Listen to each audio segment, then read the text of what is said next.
It's an hour and a half into the meeting. It feels like it's been a week. You are tearing your hair out with frustration. You feel like the moderator of the meeting has no idea what they're doing, or perhaps is deliberately doing such a bad job to irritate you. You really have your paranoid suspicions by this time. You have 13 things you need to do that day, and instead you're stuck in this meeting, and you don't just feel like you're not getting anything done, you feel like you're going backwards because you know you're going to be in a horrible mood for the rest of the day because of this stupid meeting.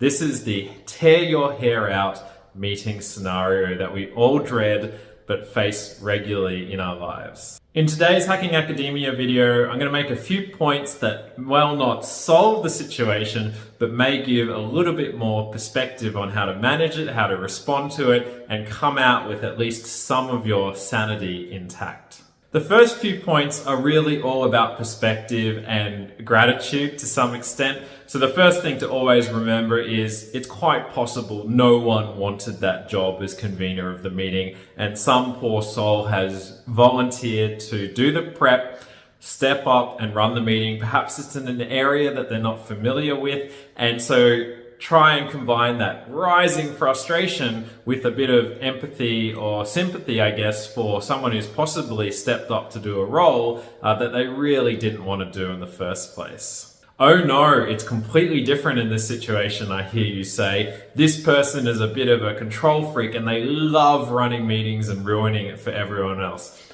Well, I'm sure that's not true all of the time, but even when it is true, it's possible they're just having a really, really bad day. Even the most competent of organizers have bad days. And if this is a person who's sort of punching above their weight or trying to punch above their weight and combining that with a really, really bad day, you are going to have a horrible meeting. Maybe ask them how they're going, check that they're okay. You never know what they've been through behind the scenes.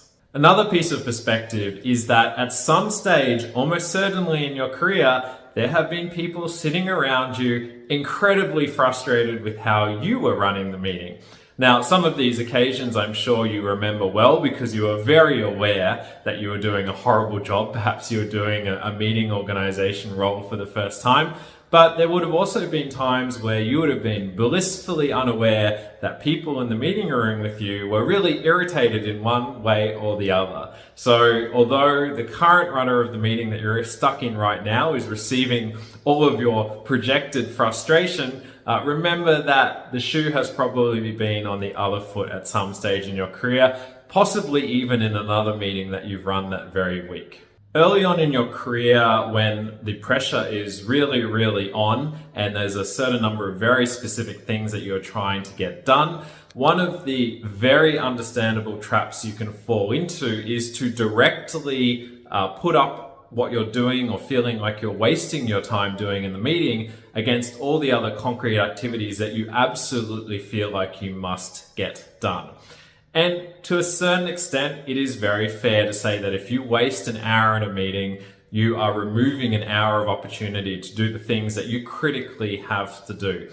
I don't think that is untrue in the general sense, but my sanity preserving suggestion here would be is if you are always explicitly thinking about the things that you should be doing instead of the activity that is either frustrating you or you feel like you're wasting your time, you will go insane very quickly. At some point, it's better to try at least to check out a little bit from the process, because if you're thinking every 30 seconds in a 2-hour meeting about what you could have been doing with that time, you'll just go crazy. There's really no way to avoid that. When someone is running a meeting or in fact doing anything around you and completely botching it up despite perhaps trying their best, one of the things I always remind people is that whilst theoretically it might be nice to work in a work environment where everyone was incredibly competent at everything they do and perhaps much better at everything than you are, that environment is not necessarily a great environment to be in long term because it's exhausting. You feel like you suck at everything and you are the absolute worst at every activity that anyone around you does. So the flip side of being frustrated with someone else perhaps not doing a job quite as well as they could be is simply that you found an environment where you are competitive, you have significant value to offer. You may not be offering that value right now because you're not running the meeting, but at the same time, it's a natural byproduct of being in a reasonably appropriate environment. All right, that sounds very defeatist, Michael. You should be suggesting ways to improve and perfect the system. By all means, take notes of major suboptimalities and inefficiencies in the meeting processes that you engage in, but just bear in mind, coming up with major change in order to perfect one of these processes is very hard. And so if you can pick your battles because you have finite energy resources, make sure you are very subtle and tactful around how you suggest improvements to meeting processes. You may be very pleasantly surprised by your ability to get some meaningful change introduced to future meetings. You are not going to get to a perfect meeting culture, or very unlikely to. There are some companies that would aspire or say that they have the perfect meeting culture, but almost all of them have shortcomings in one way or the other. The important thing here is to not go straight from zero to perfection, because again, you'll break yourself trying to change processes completely overnight. So a gentle and slow approach that takes into account the amount of energy and the amount of time and energy you have to make appropriately tactful and polite suggestions should be factored in to these processes as well. One of the interesting side effects of people getting really frustrated in meetings is that they notice other people around them in the meeting who they respect or admire greatly often are not frustrated or don't seem to be frustrated themselves. And that observation in of itself can make these people more frustrated. It's like, what are they not seeing? Am I the only sane person in this meeting? One of the key things to remember here is that your ability to engage and tolerate and be patient in these sort of meetings where people fumble their way through it, make mistakes, very much comes from your perspective or your vantage point. So you may find that some of the more senior, experienced people in the room, especially people who are managers, who are leaders, are much more comfortable in this environment because they are seeing the people that they perhaps supervise fumble a little bit, struggle a little bit, try their best, and they're looking at this as all part of the learning and developmental process. Now, there is, of course, always a little bit of collateral damage here. Any learner in any field who's interacting with other people or customers will have a little bit of collateral damage in that learning process. It's pretty much unavoidable, and you need to make sure that the balance is right if you are a leader or a manager.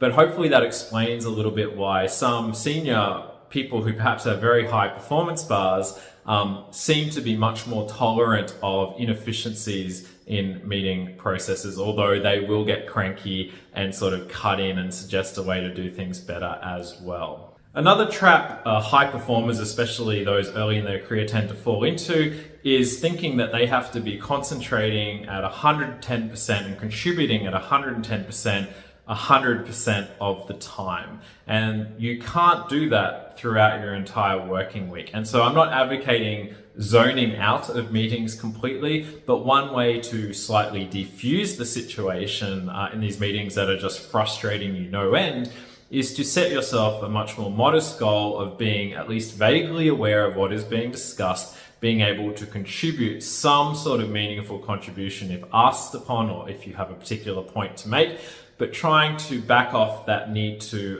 excel or to provide the perfect input into the meeting or to provide every piece of input into the meeting, especially if you're frustrated by the convener perhaps not giving you enough opportunities to do so because they're fumbling around and running massively over time.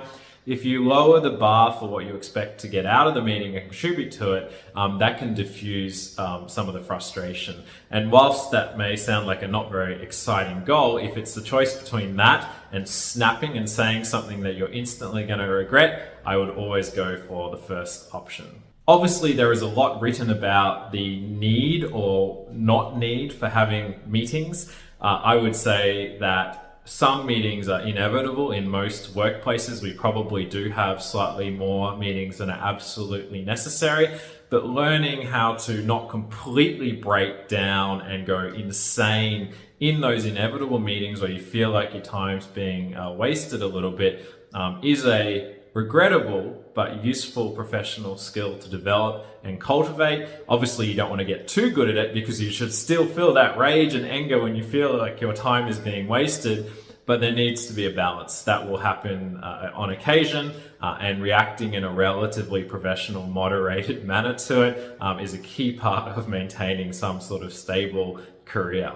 I mentioned earlier in my video that you might be frustrated by the seeming lack of frustration of others in the meeting with you. One of the really good ways to gain more perspective on how a meeting went and whether you're missing parts of what the meeting had to offer in terms of value is to talk to those, particularly those who you trust or respect in the meeting who are perhaps more experienced, and find out their perspective. And often they will be able to share a perspective or a view that opens up some new insights on how the meeting ran to you, and perhaps reveals that whilst it wasn't the perfect meeting, it perhaps had a little bit more value, not always obvious, than you initially thought.